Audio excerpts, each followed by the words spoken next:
What is up, all you gamers? Hope you're all doing well. Welcome back to the Respawn Recap. Lots of crazy stories. We hope you all enjoy. Frick you, dude. I'm ready. Let's do it. I'll do what I want. Let's go. Let's go. One of the bigger stories out there this week, that being TSM and a big old rename. Yes, 3 whole letters, a $210 million deal, which has begged the question of so many people out there, including you fine folks watching. Would you do the same for $210 million? Yes, it's a 10-year deal, might not last the full way through, but would you add a simple 3 letters across your esports teams, which we'll talk more about in a second? What are the 3 letters? FTX. FTX. See, I get it confused every time, though, so I do have to clarify, because in my head, I think FPX every time, Fun Plus Phoenix. I thought you were going to say it depends on the letters. Like, what are the letters were like DIC, you know?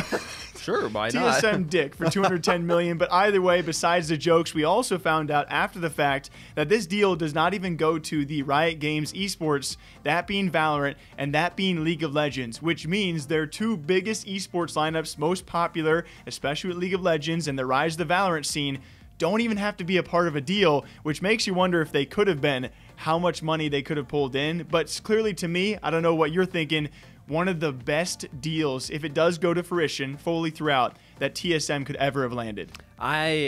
This is me slacking a little bit because my memory slacking because I forgot what is the dollar amount and for how long? What is it, like 210 million for 10 years. So 21 Dude, this million is a simple year, for right? Yeah, so I was like, let's do it. $210 million per year. So that, which was more than the Miami Heat. Yes. Which is crazy to think that an esports organization got a deal that was better than Miami Heat, who has had some of the biggest names, in basketball play for them. And so this is, a lot of people were paying attention to it, but I feel like it's going to be talked about for longer. Yeah, and very briefly, Miami Heat renamed their arena TSM. This goes for all of their personalities, all of their players, but still a shockingly large deal, not involving League or Valorant. What did y'all think? Big heist, big steal, and who's next to make a big move? And the Valorant scene saw something crazy this past week. Something, we cover a lot of stream snipers. We cover a lot of streamers doing things they've been caught and exposed for. This one might be a one-off, and the first time, it was actually a Valorant player and streamer live on his own stream whilst denying to the enemy team in chat that he was stream sniping. Seconds later, he exposes himself doing just that. By the way, he has now been banned on Twitch. Going to be probably a temporary ban, but it was one of the more funny clips we have seen so far this past week. I feel like every other week we have a situation where people are streaming and maybe they're hacking or stream sniping, doing something they're not supposed to be doing overall, and then they out themselves for doing that exact thing that they were denying. It's like, why are you even streaming it to begin with? It doesn't make any sense. Yeah, I think it's like streamer rule number 1 to not admit stream sniping. It's kind of like that. In the streaming community, you got to know at least of a few of the things you're not supposed to be doing is probably stream sniping. It is against Twitch terms of service, by the way, which instantly makes me think back to XQC and Twitch rivals stream sniping. But yes, most likely, more than not, this will be a temporary 3-day or 7-day ban.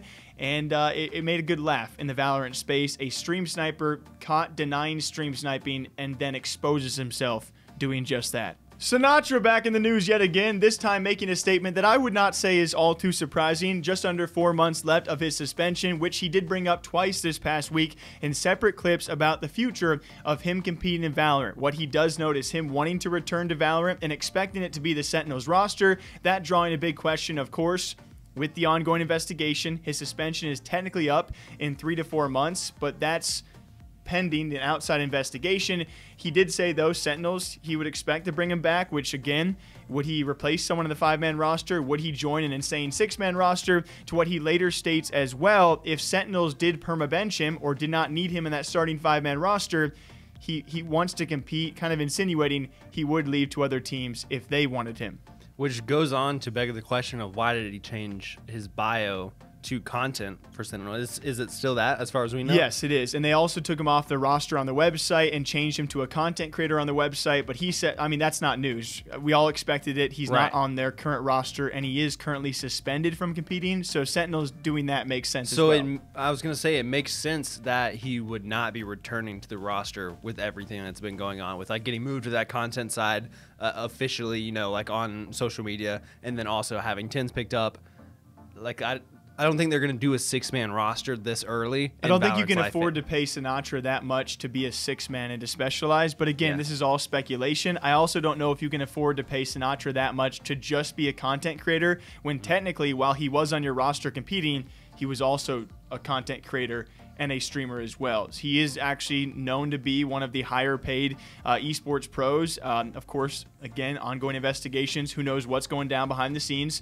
So it seems that if he does not return to Sentinels, he will join other teams, which again, so complex. You got to ask the question, are other teams going to touch him? That probably depends upon the ongoing investigation, which we'll find out probably in the future. And some good old COD drama that's been dropped this past week because of some bigger news we'll talk about next. But yes, some spicy stuff for all of you Optic and maybe Empire fans. A past beef that has been well rehashed. It was actually Formal and Crimsix kicking it back off after during some Optic content in a game of Pong, which was inspiring, man. Makes me want to go play a little bit of water Pong myself. They missed a lot of shots, but they answered some heavy-hitting questions, one of which was to Formal, who would you have dropped in the past, but you never did, which he immediately responds by saying Crimsix back in Black Ops 3, and then the two take off back and forth on Twitter, calling each other out for a lot of past crazy moments. These are two guys who do not give an F about like what they're saying on social media. Like if they want to talk trash to someone,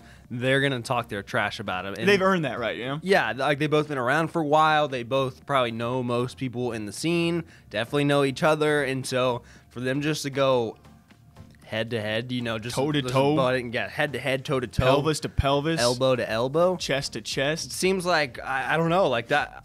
I was kind of scared watching it from the outside looking in. I thought all of a sudden I was going to be in a heater, and it wasn't even between me. You know, it's just like, what's the next side going to say? The biggest one was probably Crimsix accusing that back during that MVP run for Formal had earned 25 grand for being the MVP of that run and agreed to split it with the team, and then did not.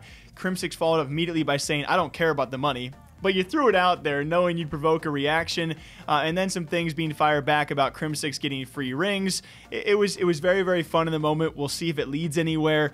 But yeah, at the end of the day, it's two Call of Duty GOATs having some clear beef, and I think we all win because we get to see that argument, but we lose because the Eavesdrop Dynasty podcast is probably not going to happen. One last story out there for all of you folks, definitely the biggest one this past week, provoking so much. We cannot touch on it all. If you guys know about the Call of Duty and the Adderall situation around Huke, formerly with Empire, now with LA Thieves, to give you somewhat of a quick TLDR, we were in the office yesterday talking about this one for a long while. Huke has now told his story with some past experiences with the Empire, some wrongdoing. So he says on his side of things, we have not heard the opposing side from those players. He also goes on to call out some LA Thieves members as well around the treatment of him. He clears up a lot of things, including his past use of Adderall, of which was also during a COD Champs run, which obviously a widespread debate throughout esports and Call of Duty has been the use of Adderall. I feel like we were having